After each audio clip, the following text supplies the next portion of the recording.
ये सवाल अगर किसी ने हल कर दिया तो मैं मान लूंगा कि वो इस स्कूल का नहीं, इस शहर का सबसे होशियार बच्चा है।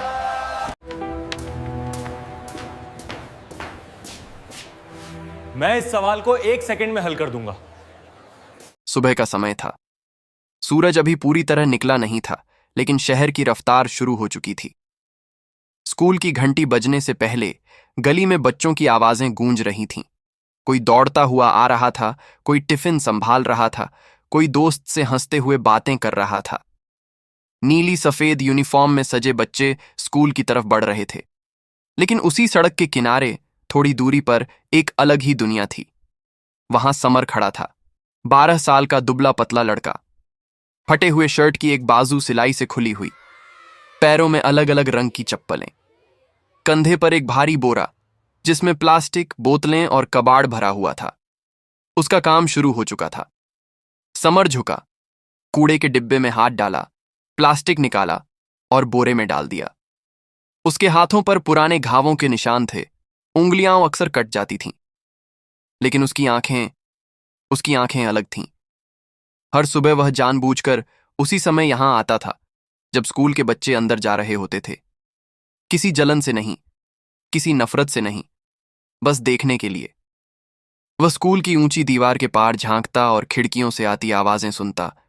चौक के बोर्ड से टकराने की आवाज, टीचर की भारी आवाज, बच्चों की हल्की हंसी। समर को स्कूल से मोहब्बत थी, लेकिन स्कूल ने कभी उसे अपनाया नहीं। उस दिन भी वही हुआ। निचली मंजिल की एक क्लास में आज कुछ अलग माहौल था। बच्चे चुप थे, असामान्य रूप से चुप।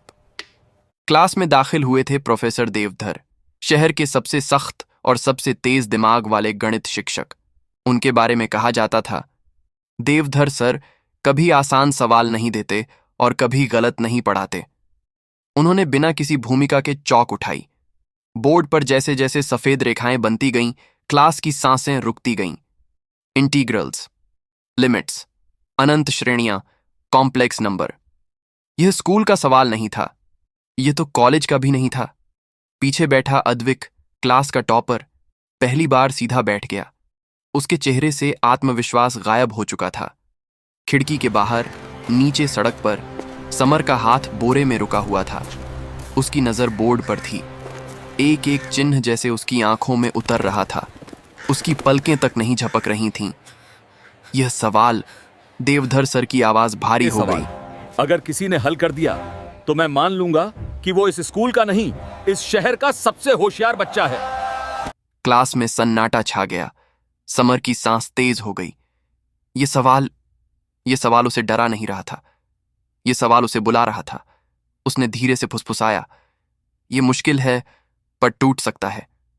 घंटी बज गई। बच्चे बाहर निकलने लगे। किसी के चेहरे पर डर था, किसी पर झुंझलाहट, लेकिन समर वहीं खड़ा रहा।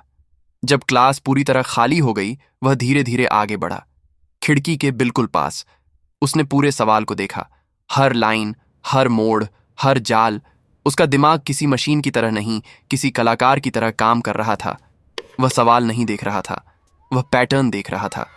उसने बोरा उठाया और दौड़ पड़ा, झुग्गियों की तरफ। समर का घर शहर की आखिरी लाइन में था। एक छोटा सा कमरा, टूटी छत, एक कोना जहां मां की दवाइयां रखी रहती थीं, और पीछे एक संकरा बाथरूम। वही उसका असली क्लासरूम था। दीवारों पर पहले से ही अजीब अजीब निशान बने थे। कहीं आधे मिटे हुए समीकरण, कहीं तीर के निशान, कहीं अनंत का चिन्ह। समर ने जमीन से कोयले का टुकड़ा उठाया, दीवार पर सवाल लिखना शुरू किया। कमरा काला होता गया, लेकिन उसके चेहरे पर रोशनी बढ़ती गई। वह बैठा, उठा, फिर बैठा।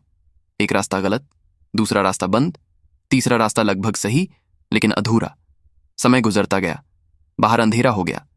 मां अब तक नहीं लौटी थी। भूख थी, थकान थी, लेकिन रुकने का विकल्प नहीं था। और फिर अचानक उसकी आंखें चमकीं। यहां! उसने दीवार पर जोर से गोला बनाया, जैसे किसी भूल भुलैया में रास्ता मिल गया हो। उसकी उंगलियां तेज हो गईं, संख्याएं नाचने लगीं, सवाल टूटने लगा। रात के आखिरी पहर, जब शहर सो रहा था, एक बच्चा दीवार के सामने खड़ा मुस्कुरा रहा था। हो गया था। सुबह होने से पहले समर फिर स्कूल के बाहर था, बोरा कंधे पर, दिल तेज धड़कता हुआ। वह जानता था आज कुछ बदलने वाला है। सुबह की पहली घंटी बजने से पहले स्कूल का परिसर लगभग खाली था। चिड़ियों की आवाज और झाड़ू लगाते चपरासी की खुरच खुरच के अलावा वहां कोई हलचल नहीं थी। उसी सन्नाटे में एक दुबला सा साया दीवार के पास रुका। समर, उसने चारों तरफ देखा, कोई नहीं। गार्ड कुर्सी पर ऊँघ रहा था। समर ने मौका देखा, दीवार के पास आया और फुर्ती से अंदर कूद गया। उसका दिल जोर जोर से धड़क रहा था, डर से नहीं, पकड़े जाने से नहीं, बल्कि उस काम से जो वह करने जा रहा था। वह सीधा निचली मंजिल की उसी क्लास की ओर बढ़ा। दरवाजा बंद था, लेकिन खिड़की आधी खुली हुई थी। समर ने झांका। ब्लैक बोर्ड पर कल वाला सवाल अब भी लिखा था। वह भीतर घुसा। चौक उठाते समय उसके हाथ थोड़े कांप रहे थे। ये कांपना गणित का नहीं था, ये लोगों की नजरों का डर था। उसने गहरी सांस ली और लिखना शुरू किया। पहली लाइन स्पष्ट, सटीक। दूसरी लाइन तर्क से भरी। तीसरी लाइन जहां ज्यादातर लोग गलती करते, लेकिन यहां कोई गलती नहीं थी। समर ने हर स्टेप को ऐसे लिखा जैसे किसी को समझा रहा हो। कोई जल्दबाजी नहीं, कोई छलांग नहीं। पूरा बोर्ड भर गया। आखिर में वह रुका। नाम लिखने के लिए जगह थी। उसने चौक नीचे रख दी। नाम लिखना मतलब सामने आना। उसने नाम नहीं लिखा। वह चुपचाप बाहर निकल गया। दीवार फांद कर फिर उसी जगह खड़ा हो गया, कूड़े के डिब्बे के पास, मानो कुछ हुआ ही ना हो। ठीक 9 बजे। बच्चों का शोर, भागते कदम, हंसी ठिठोली। प्रोफेसर देवधर क्लास में दाखिल हुए। पहला कदम रखते ही वे रुक गए। उनकी नजर सीधी बोर्ड पर गई। उनकी भौहें तन गईं, फिर आंखें फैल गईं। वे धीरे धीरे बोर्ड के पास गए। पूरी तरह हल किया हुआ सवाल, एकदम सही। हर स्टेप वैसा जैसा वे खुद पढ़ाते, नहीं, उससे भी बेहतर। उन्होंने पलटकर क्लास की ओर देखा। किसने किया यह? सन्नाटा। अद्विक खड़ा हुआ। सर, ये हमने नहीं किया। देवधर सर की आवाज गूंजी। मजाक मत करो, ये काम किसी साधारण दिमाग का नहीं है। कोई नहीं बोला। बच्चों के चेहरे पर डर और हैरानी थी। जो भी है, सर बोले, सामने आए, मैं तुम्हें सम्मान दूंगा। फिर भी कोई नहीं। देवधर सर ने बोर्ड की तरफ फिर देखा। उनके भीतर कुछ हिल गया था। ठीक है, उन्होंने गहरी सांस लेकर कहा, अगर यह तुम्हारा नहीं है तो आज मैं एक और सवाल दूंगा। क्लास में हलचल मच गई। उन्होंने चौक उठाई। इस बार बोर्ड पर जो उभरा वह और भी भयावह था। अनंत, कॉम्प्लेक्स प्लेन्स, ऐसी संरचना जिसे समझने में ही सालों लग जाए। यह सवाल, देवधर सर बोले, मैंने खुद हल करने में कई साल लगाए थे। क्लास में जैसे हवा जम गई। तुम्हें समय मिलेगा, जल्दी नहीं है। घंटी बज गई। बच्चे चुपचाप निकल गए। खिड़की के बाहर वही साया, समर। उसकी आंखें बोर्ड पर टिकी थीं। यह सवाल पहले वाले से अलग था। यह ताकत नहीं, धैर्य मांगता था, समझ मांगता था। समर का दिल तेज धड़कने लगा। डर नहीं, सम्मान। वह जानता था यह सवाल उसे बड़ा बनने की चुनौती दे रहा है। उसने पूरा सवाल दिमाग में कैद कर लिया और दौड़ पड़ा। उस रात समर के घर में अजीब सी खामोशी थी। माँ बीमार थी, खांस रही थी। समर ने पानी दिया, दवा दी, फिर चुपचाप बाथरूम में चला गया। दीवार पर फिर से कोयला चला। यह सवाल आसान नहीं था। एक रास्ता 3 और रास्ते खोल देता। हर हल नया सवाल खड़ा कर देता। घंटे बीत गए। आधी रात। समर थक गया। वह दीवार से टिककर बैठ गया। शायद ये मेरे बस का नहीं है, उसके मुंह से पहली बार निकला। लेकिन तभी उसे याद आया, पहला सवाल, वह भी तो ऐसा ही था। वह उठा, फिर से शुरू किया, और फिर धीरे धीरे एक पैटर्न उभरा। उसकी आंखों में चमक लौट आई। भोर से ठीक पहले वह रुक गया। दीवार भरी हुई थी, हल पूरा था। सुबह स्कूल, क्लास खाली। समर फिर अंदर घुसा। इस बार डर ज्यादा था, क्योंकि यह सवाल सर का अपना था। वह लिखने लगा, पूरा समाधान। जैसे जैसे आखिरी लाइन पास आती गई, उसका दिल डूबता गया। उसने चौक रखी, पीछे मुड़ा, और तभी, रुको! आवाज। समर जम गया। दरवाजे पर प्रोफेसर देवधर खड़े थे। उनकी आंखें बोर्ड से समर तक गईं। समर की सांस रुक गई। अगले ही पल वह दौड़ा, पूरी ताकत से। गलियों में गुम हो गया। देवधर सर बोर्ड के सामने आए, हल देखा और कुर्सी पर बैठ गए। उनकी आवाज कांप रही थी। यह बच्चा कौन है? प्रोफेसर देवधर उस दिन क्लास के बाद बहुत देर तक वहीं बैठे रहे। ब्लैक बोर्ड उनके सामने था, लेकिन अब वह बोर्ड नहीं, एक आईना लग रहा था। आईना जो उनकी पूरी जिंदगी की पढ़ाई पर सवाल कर रहा था। जिस सवाल को हल करने में मुझे सालों लगे, उन्होंने खुद से कहा, वह किसी बच्चे ने एक रात में कर दिया। कौन सा बच्चा? स्कूल का कोई नहीं। यह बात अब साफ थी। उन्होंने उस सुबह गार्ड से पूछा, कोई बच्चा जल्दी आया था?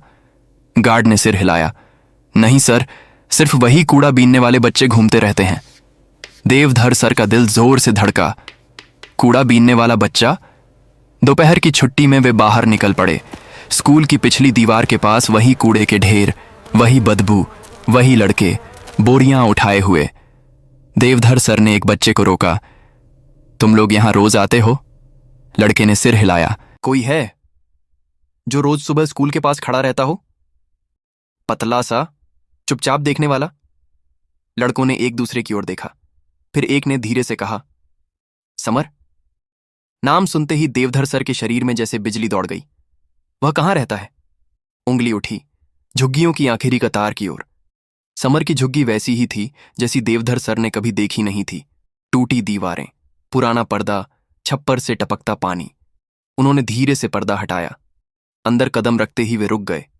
दीवारें, हर दीवार भरी हुई थीं, संख्याओं से, समीकरणों से, अजीब अजीब चिन्हों से। ये गरीबी की झुग्गी नहीं थी, ये किसी दिमाग का नक्शा था। देवधर सर की आंखें भर आईं। उन्होंने दीवार पर हाथ रखा। हर लाइन बोल रही थी। मुझे मौका दो। पीछे से आवाज आई, आप यहां क्या कर रहे हैं? वे मुड़े। दरवाजे पर समर खड़ा था, पसीने में भीगा, बोरी कंधे पर। उसकी आंखों में डर था। देवधर सर ने धीरे से पूछा, ये सब तुमने लिखा है? समर ने सिर झुका लिया, फिर बहुत हल्के से सिर हिलाया। सर, मैंने कुछ गलत तो नहीं किया? ये सुनते ही देवधर सर रो पड़े। उन्होंने समर के कंधे पर हाथ रखा। गलत? बेटा, तुमने वो किया है जो बड़े बड़े लोग नहीं कर पाते। समर की आंखें भर आईं। मुझे पढ़ना अच्छा लगता है सर, पर स्कूल। उसकी आवाज टूट गई। पैसे नहीं है। देवधर सर की मुट्ठी कस गई। तुम कल से स्कूल आओगे? उन्होंने बिना सोचे कहा। समर चौंक गया। सर, मैं कूड़ा बीनता हूं। और? देवधर सर ने सख्ती से कहा, क्या दिमाग भी कूड़े से चलता है? बाहर से आवाज आई। दो आदमी खड़े थे। साहब, इस बच्चे से उम्मीद मत रखिए, एक बोला। यह इसी काम के लिए बना है। देवधर सर आगे बढ़े। काबिलियत न कपड़ों में होती है न पेशे में, वह दिमाग में होती है। आदमी चुप होकर चले गए। समर कांप रहा था। देवधर सर ने उसके सिर पर हाथ रखा। डरो मत, अब तुम अकेले नहीं हो। उस रात देवधर सर सो नहीं पाए। उन्होंने प्रिंसिपल को सब बताया। अगली सुबह नोटिस लगा, पूर्ण छात्रवृत्ति, रहने और खाने की व्यवस्था उस बच्चे के लिए जिसने वह सवाल हल किया। समर नोटिस पढ़ रहा था। पहली बार डर नहीं था, उम्मीद थी। अगले दिन क्लास में समर बोर्ड के सामने खड़ा था। हाथ कांप रहे थे। देवधर सर बोले, ये दीवार नहीं है, ये भी तुम्हारा ही बोर्ड है। समर ने चौंक उठाई और लिखना शुरू किया। क्लासरूम में सन्नाटा था, ऐसा सन्नाटा जिसमें सिर्फ सांसों की आवाज सुनाई देती है। पंखे की हल्की घरघराहट भी आज तेज लग रही थी। समर ब्लैक बोर्ड के सामने खड़ा था। उसके हाथ में चौक थी, लेकिन यह वही चौक नहीं थी जिससे वह झुग्गी की दीवारों पर लिखता था। यह साफ थी, सफेद थी और बहुत भारी लग रही थी। भारी इसलिए नहीं कि सवाल कठिन था, भारी इसलिए कि आज सैकड़ों आंखें उसे देख रही थीं। कुछ आंखों में जिज्ञासा थी, कुछ में शक, कुछ में अविश्वास और कुछ में तिरस्कार। ये वही बच्चा है, पीछे से किसी ने फुसफुसाकर कहा। कूड़ा बीनने वाला? समर का हाथ एक पल को कांप गया, लेकिन तभी उसने बगल में खड़े प्रोफेसर देवधर की ओर देखा। वे कुछ नहीं बोले, बस हल्की मुस्कान दी। वह मुस्कान नहीं थी, वह भरोसा था। समर ने गहरी सांस ली और लिखना शुरू किया। पहली लाइन सीधी, साफ, बिना डर। दूसरी लाइन कुछ बच्चे आगे झुकाए।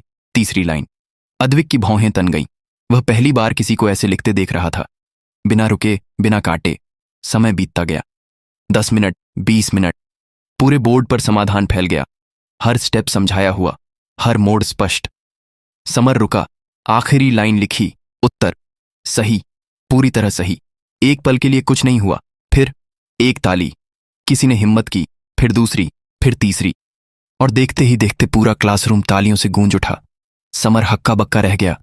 उसने कभी अपने लिए ताली नहीं सुनी थी, कभी नहीं। प्रिंसिपल तेज कदमों से अंदर आए। उन्होंने बोर्ड देखा, फिर समर को देखा। आज से, उन्होंने भारी आवाज में कहा, यह बच्चा इस स्कूल का छात्र है। पूरा हॉल फिर तालियों से भर गया।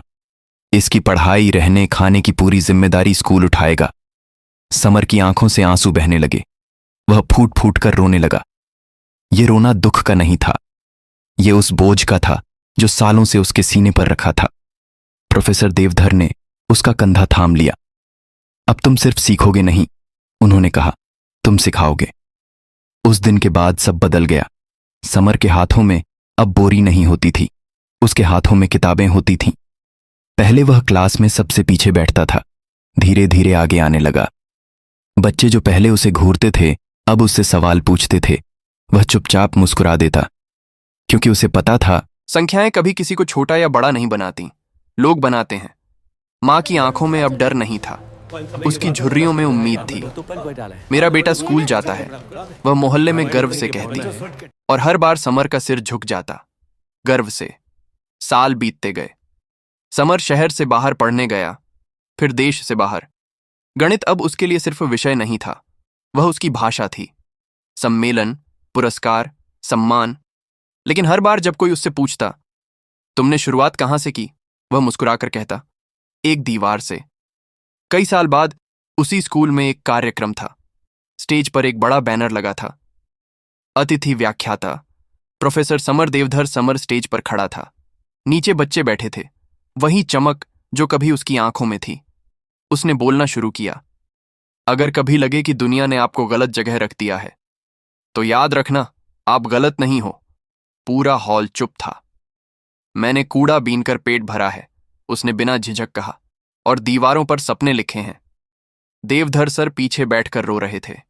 समर ने आखिरी लाइन कही, कभी किसी बच्चे को उसके हालात से मत आंकिए, क्योंकि हो सकता है वह अगली पीढ़ी का भविष्य लिख रहा हो। पूरा हॉल खड़ा हो गया, तालियों से, सम्मान से।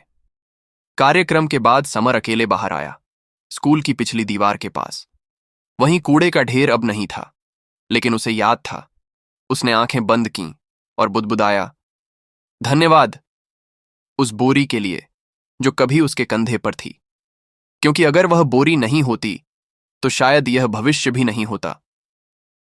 दोस्तों, आप किस शहर से इस वीडियो को देख रहे हैं, हमें कमेंट करके जरूर बताएं, और इसी तरह की वीडियोस के लिए हमें अप्रिशिएट करें हमारी मेहनत को, और हमें दिल से सपोर्ट करें।